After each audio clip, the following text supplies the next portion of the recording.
In the northern wild, silence never means safety. When hunger speaks louder than fear, a bear charges without warning. Antlers crash in the frost. And a kill is never shared.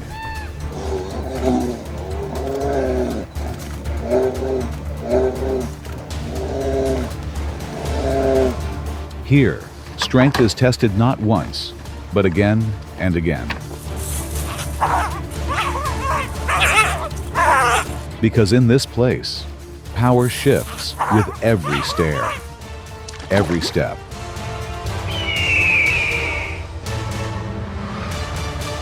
Welcome to the wilds of North America, where the fight for survival is never over.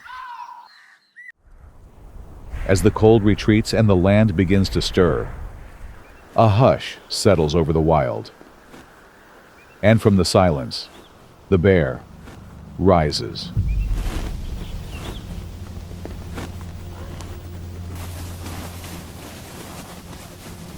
It emerges slowly, as if remembering how to move through a world reborn. But soon, its hunger drives it forward.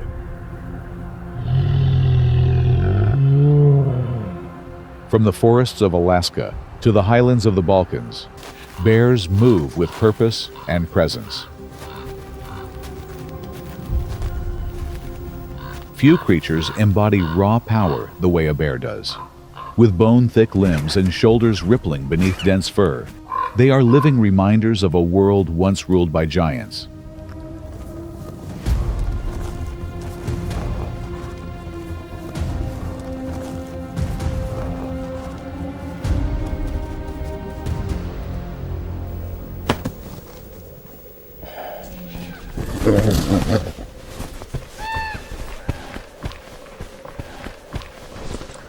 Yet, their strength is more than physical. Bears adapt, shifting diets with the seasons, altering movement with snowfall, and navigating memory-rich paths between feeding grounds passed down through generations. Though not obligate hunters, bears possess a terrifying capacity for violence when opportunity or need arises.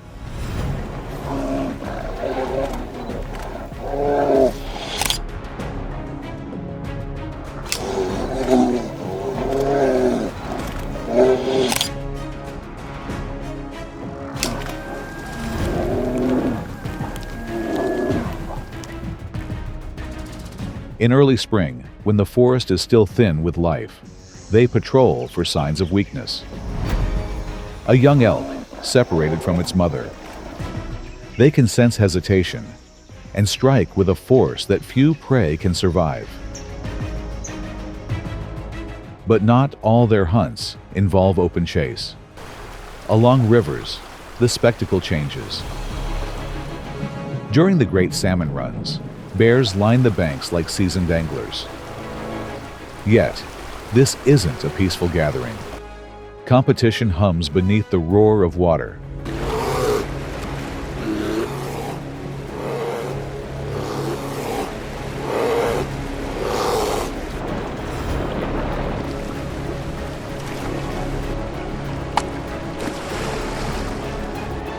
A slip of the paw, a missed leap, and the fish escapes. But patience pays. Time and repetition become tools more than strength itself.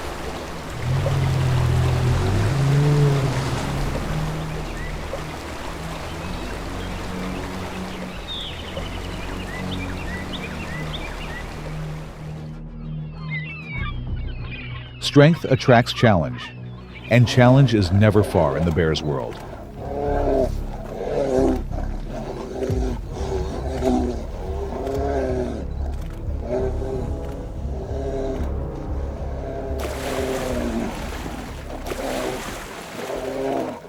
Though solitary by design, bears are constantly surrounded by rivals.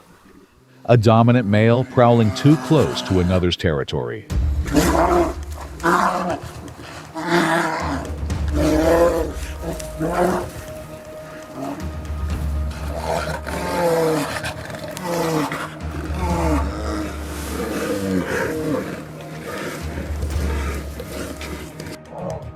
Fights are rare, but unforgettable.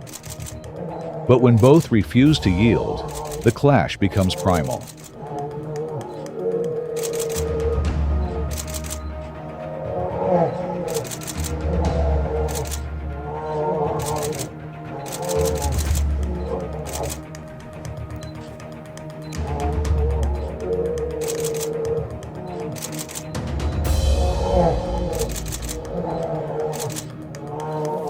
Yet, not all conflict is with their own kind. Wolves may band together to harass a bear, hoping to drive it from a kill.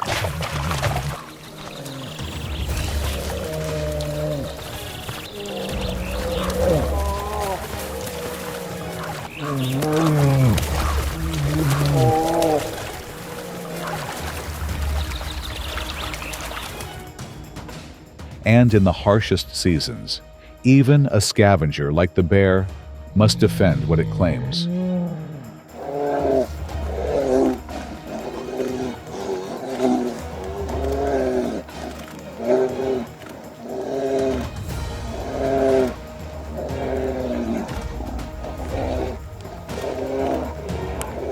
In those moments, dominance is not about size, but about resolve, because in the wild, the crown never rests easy. It must be earned again and again with tooth and claw.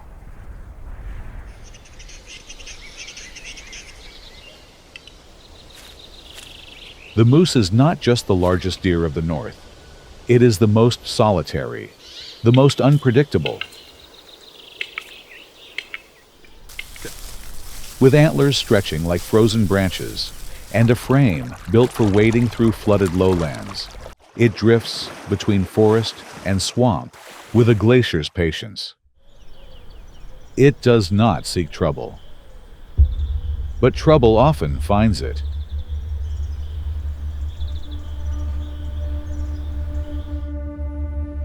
Moose spend most of their time alone, following ancient feeding routes through river valleys and wetlands, where their long legs allow them to move effortlessly through marshes that would trap any predator.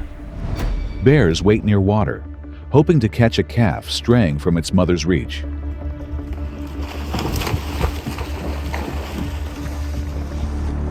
Still, the moose is not prey by nature. It is a fortress on four legs, capable of delivering bone-breaking kicks in any direction. But not all conflict comes from predators. As autumn drapes the forest in gold, the moose turns inward, toward its own kind. Bulls leave their solitude, drawn by the call of instinct and the scent of competition.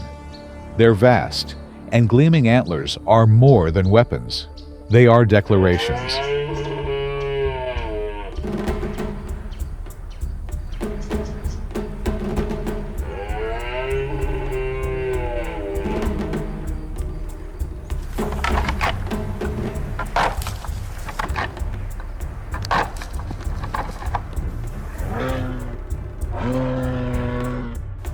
Some encounters end with a stare, a slow circling, a retreat. Others spark into brief but thunderous clashes. Antlers locking, bodies shoving, forest floor torn beneath their hooves.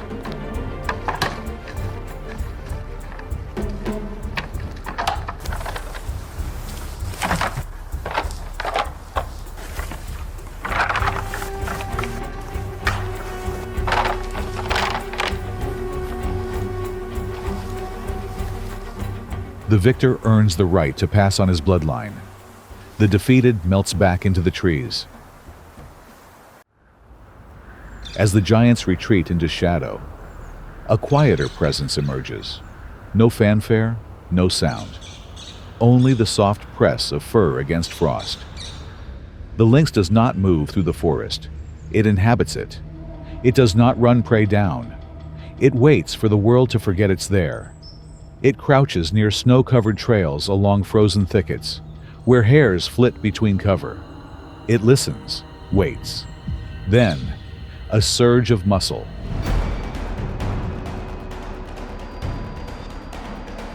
One perfect leap.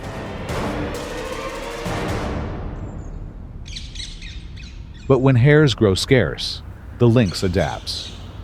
It may take rodents, grouse, or the kits of unsuspecting foxes.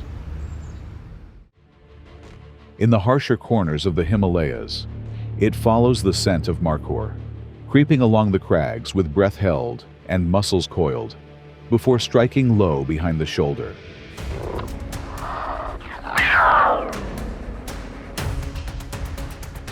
Its strength lies not in choice, but in timing.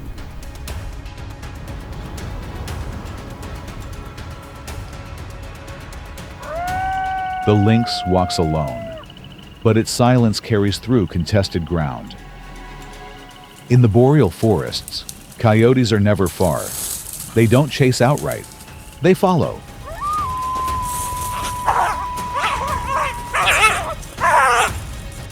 Foxes move with less caution. One wrong step, and the lynx turns, not to warn, but to end it.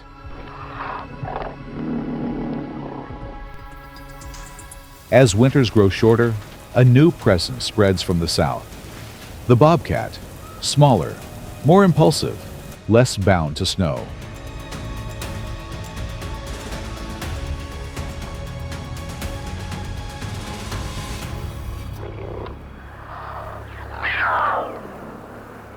Its territory now overlaps with the lynx, where the frost begins to fail. And in those places, the lynx often withdraws, not in fear, but with intention.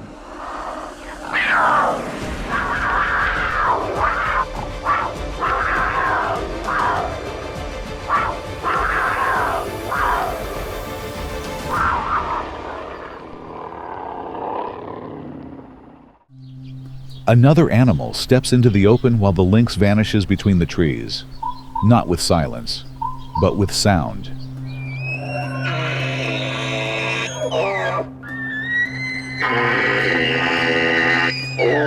Elk live in herds, but the herd becomes a stage in the weeks of the rut.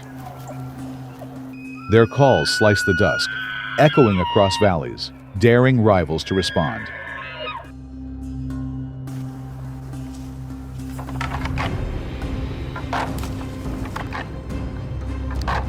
Antler meets antler in a clash of bone and will. The fights are brief, the air thick with breath and silence. They fight not to kill, but to be chosen. The loser fades. The victor calls again.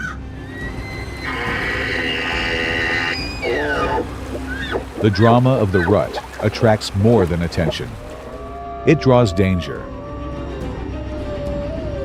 Wolves listen. Bears wander closer. Even the lynx, usually a ghost in the trees, may investigate the edges, drawn by the possibility of a calf left too far from its mother. In deep snow or thick underbrush, the herd becomes fractured. A young elk, panicked and slow, may fall behind, and the predators wait for that.